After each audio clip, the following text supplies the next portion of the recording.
The last time I looked at Ubuntu Touch was back in 2021, so it's been a long while. The thing has evolved quite a bit, so I think it's time we took yet another look at Ubuntu Touch and how it fares in 2026. This was the smoothest and most accomplished mobile Linux effort back when I tried it. It's gotten a lot of updates since then, it can run some Android apps, and it still has a pretty damn nice user interface. So let's look at all of this after this message from our sponsor, ProtonVPN. So this video is sponsored by ProtonVPN. You all know why a VPN is a very important tool to have in your toolbox, whether it's in your phone, whether it's on your desktop, and the one I personally use is ProtonVPN because they have a strict no logs policy, so they don't know what I visit, they don't keep any logs, and of course they offer me all the benefits of a VPN, letting me browse privately and securely even on networks that I don't necessarily trust. ProtonVPN offers servers with really good speeds with integrated ad blockers all over the world, and you can get started with them for free as part of your main Proton account, which will also give you access to Proton Mail, Proton Drive, Proton Pass, Proton VPN of course, but also their Google Sheets and Google Docs equivalent. They of course have paid plans if you need more features, faster speeds and more privacy protections, but the default one, the free one, is already very good. They have apps for Linux, for phones, whatever. It's really a fantastic tool that I use literally every week, and you can too by clicking the link down in the description.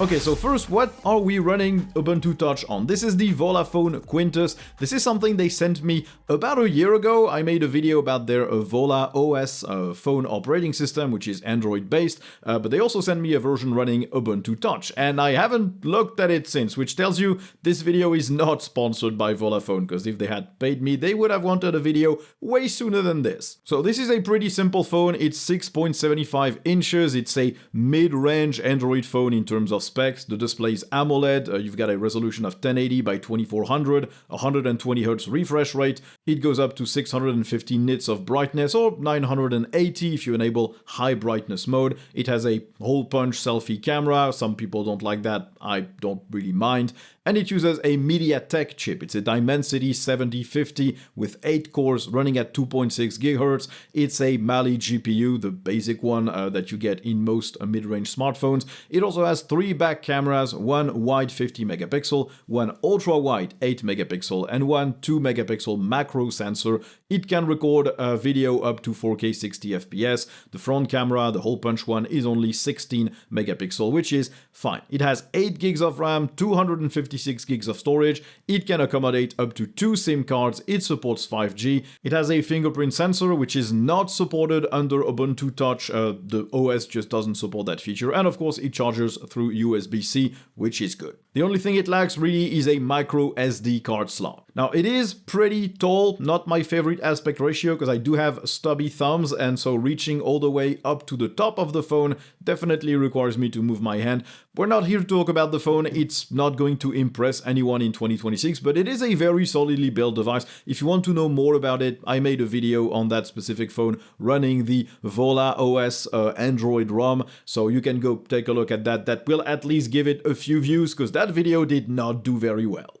So, Ubuntu Touch, if you're not familiar with it, it is a project that is now almost 15 years old. It was started as an official Ubuntu thing, straight from Canonical in 2011, back when they wanted convergence to be a thing, where you used your phone as your computer as well by plugging it into a dock. They had the infamous Ubuntu Phone campaign, which gathered a lot of pledges but did not reach the goal they wanted to set. And after that, basically Canonical kind of gave up on all of their own desktop efforts with Unity on their own phone, and so it's no longer an official Ubuntu project. It's now run by the community instead, called UBPorts, and it's been receiving updates ever since, with new over-the-air updates happening quite regularly. And I do mean regularly. The latest update was in early May 2026, the previous one before that was in February, so it is a living operating system. It does get updates relatively often. It gets more updates than certain desktop environments on Linux that have a lot more users. No offense meant by that at all. So back in 2021, when I looked at Ubuntu Touch in my old terrible video where the music was too loud and I was extremely uneasy in front of the camera, my opinions were that it was likely the best alternative mobile operating system compared to something like Phosh, Plasma Mobile or other alternatives. But also, I felt that it wasn't really usable on a day-to-day basis. So let's see how much it has improved since then, and also how much I have improved, because oh boy, rewatching that old video was rough. That was bad. Don't go watch it. I won't even link it below. You'll find it by yourself to mock me in the comments if you want. Now, the Ubuntu Touch interface has not changed much since I last used it. You still swipe down to access notifications and quick settings, and you can either keep your finger on screen and slide it left to right to move between settings, or you can pull the sheets down entirely, and then you can navigate the little top bar with taps. It gives you all the options that you need at your fingertips, although the interface isn't necessarily fantastic nowadays. Most of these settings only have one toggle, and it would be much easier to navigate them if they were grouped in a single page, like what most control centers do on Android or on iOS. Some of these settings make sense to have in their own little subpage, but having to tap or swipe to access each toggle is definitely not as efficient as a simple, configurable quick toggles list like what you would have on Android or iOS.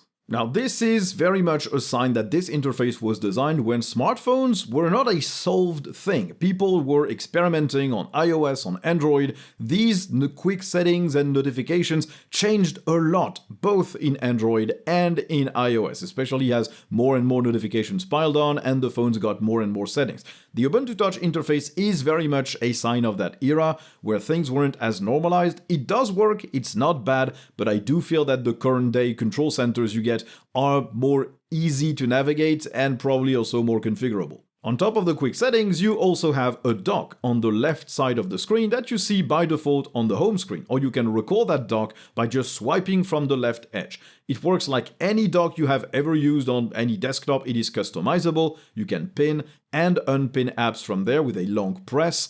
You can also long press icons to get more options. You can drag and drop them to move them around. And if you have too many applications pinned or opened, they will fold and you can scroll the entire list, just like what Ubuntu did with Unity. You cannot pin an application straight from the app grid that you can summon by clicking on the Ubuntu logo in the dock, which is a bit annoying, and that app grid really cannot be reordered as well. If you try to long press or drag icons, it's not going to do anything. You cannot pin them from there, you cannot put them into folders.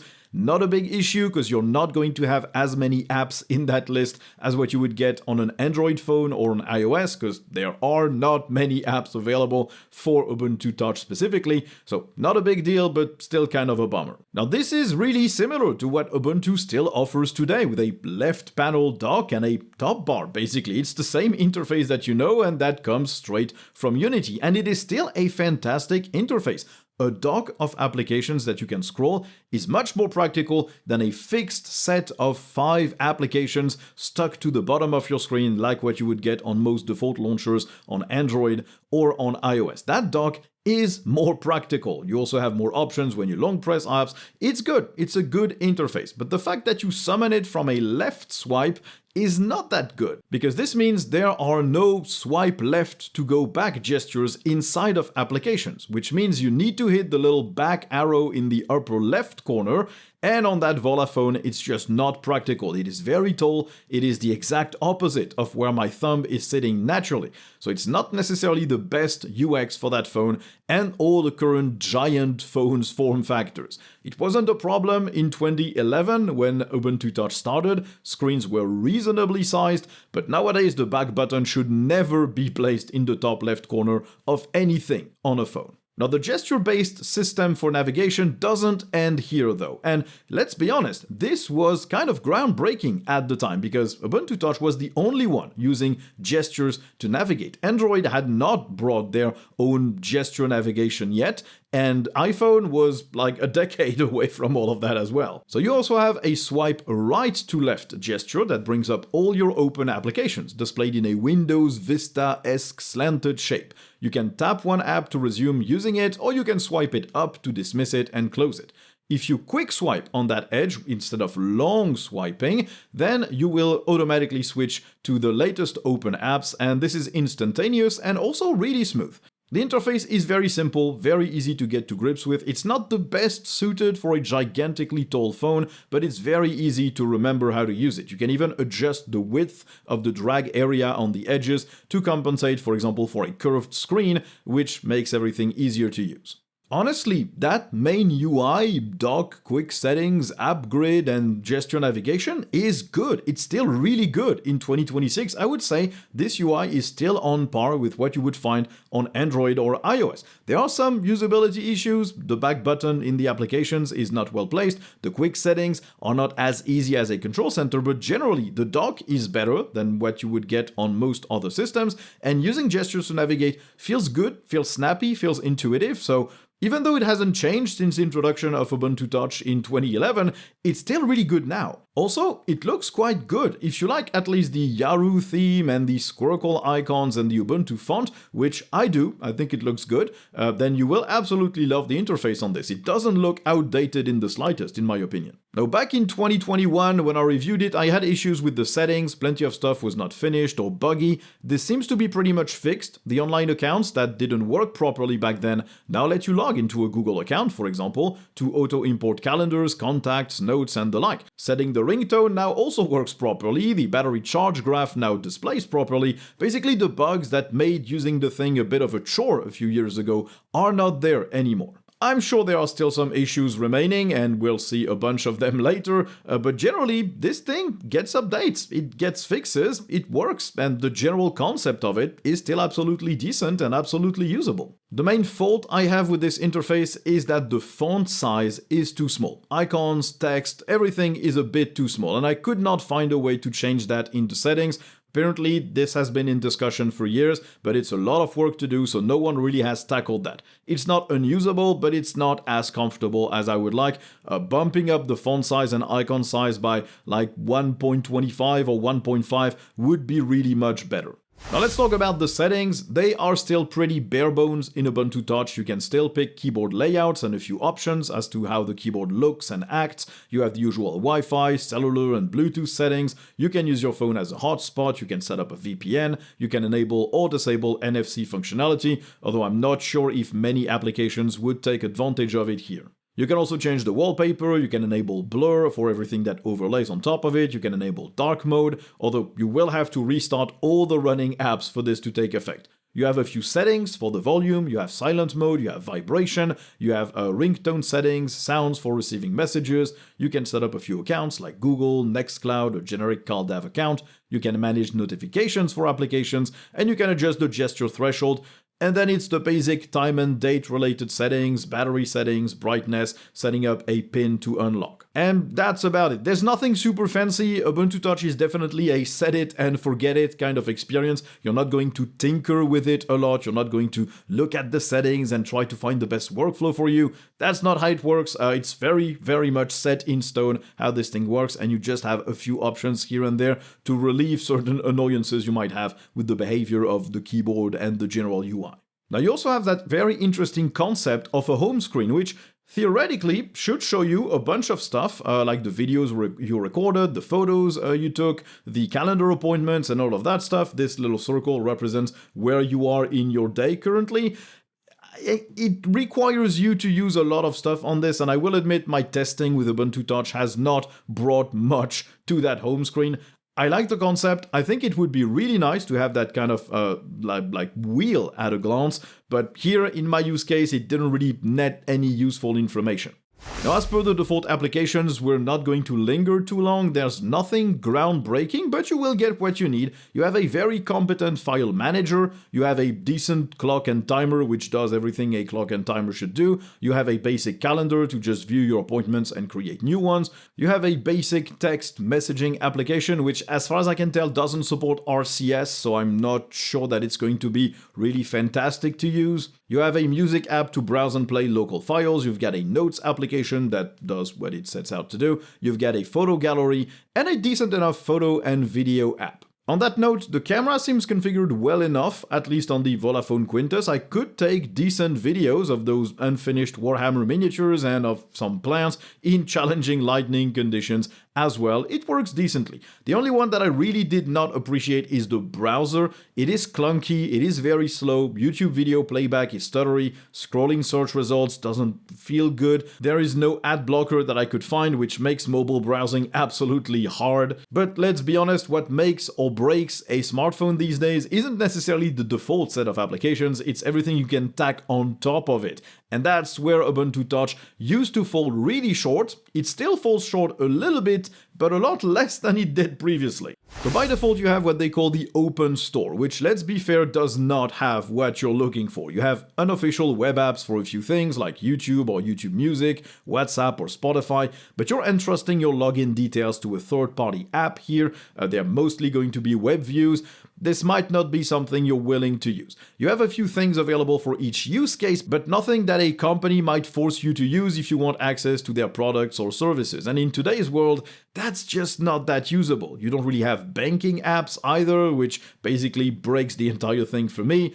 This is an operating system that will not really let you plug into any ecosystem. It won't match what Android or iOS offers right now. And it's not necessarily meant to be. Ubuntu Touch is not meant to replace Android or iOS feature for feature. It is a phone for enthusiasts, and that's what it does. You have the stuff that you might need to run a smartphone, but it's not going to be your full computer in your pocket, although they do want it to be that as well, because theoretically you can plug it into a monitor and use it as a full PC. This never worked for me. I enabled the toggle in the settings. I tried using the Steam Deck dock, the Nintendo Switch dock. I tried using just a regular display-enabled USB-C cable to my monitor. Nothing was recognized. It didn't work, and the wireless display feature also did not detect my TV, which supposedly supports that as well and works with other devices. So I couldn't try the desktop mode of Ubuntu Touch because nothing I own lets me make that work, but theoretically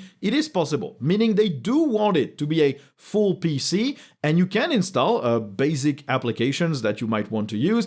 The problem is the apps you want for a smartphone, they're just not going to be there unless you're willing to use your phone for a digital detox kind of lifestyle where you don't rely on all the social networks that you might want to use, all the usual music streaming services, all the usual banking apps and all of that stuff. Now, what changed since I last looked at Ubuntu Touch in 2021 is Waydroid. This did not exist, or at least not in a reliable, usable form back when I looked at it. But nowadays, Waydroid works much, much better. On Ubuntu Touch, all I had to do to use it was opening the built-in terminal application, which is something you get on Ubuntu Touch, and it's pretty cool, and I had to run sudo Waydroid in it. That's it. It downloaded everything needed and it pre-configured the entire thing.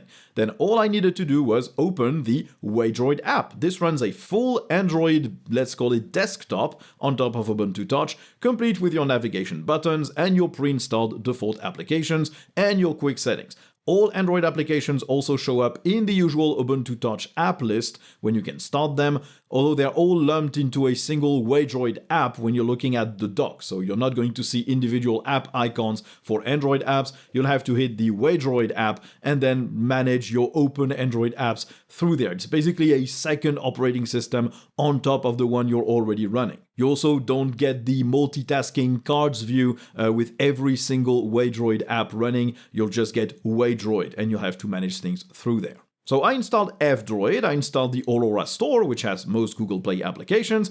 You don't get Google Play services or the Google safety net, so plenty of applications will not work here, like for example most banking applications or Google applications. But plenty of other applications do work. I installed Firefox, which is a much better browser than the default one in Ubuntu Touch, and I could use that to browse the web with performance similar to what I would get on the Android variant of the Vodafone. Even games can run, at least those that don't use a Google API to download additional stuff. Asphalt 8, for example, failed at the very start screen because it tries to download the actual game. But I could pick this horrendous game after hours of ads told me it would be amazing, and it runs. It's absolute garbage, but it runs. Or you can play Subway Surfers at the very least. So at least I can make sure that people pay attention to me when I'm talking to them, which is good. Now, Waydroid changes things a lot for Ubuntu Touch. It is far from perfect. It is still not a replacement for someone who uses their phone heavily.